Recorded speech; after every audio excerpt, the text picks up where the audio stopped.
আসসালামু আলাইকুম রহমতুল্লাহ। মোহতারাম হাজরিন, আহ, গাজীপুর বুটবাজার মোল্লা মার্কেট সংলগ্ন হাজী ফজলুল করিম শাহী জামে মসজিদের ইমাম বলছি। আহ, দেখেন, অনেক রাত হয়েছে।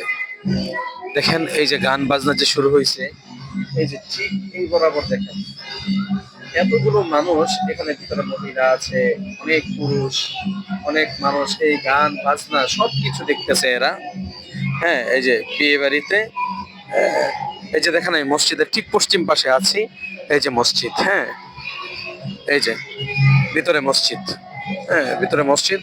আর এই যে ঘড়িটা যদি আমি আপনাকে দেখাই, এই ঘড়ি, হ্যাঁ এই ঘড়ি। আর দেখেন, এরা যদি গানটা বন্ধ হয়, বন্ধ হওয়ার পরে সাথে সাথে অনেক আওয়াজ করে, কেন গান বন্ধ হইলো, কেন গান বন্ধ করলো।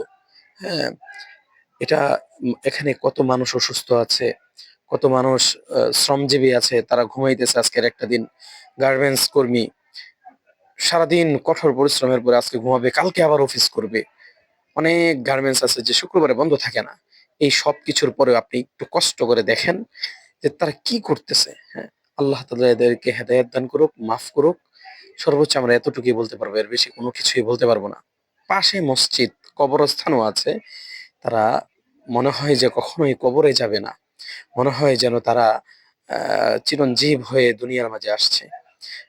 এখানে যে বীরটা আছে, এই বীরটা অল্লাহি অল্লাহি জুমার নামাজ ছাড়া কোনোদিন আমার এই মসজিদে হয় নাই। আল্লাহ তাআলা এদেরকে মাফ করুক, এদের মা বাবাকে মাফ করুক। আল্লাহ তাআলা এদেরকে হালাক থেকে বেঁচে থাকার তৌফিক দান করুন।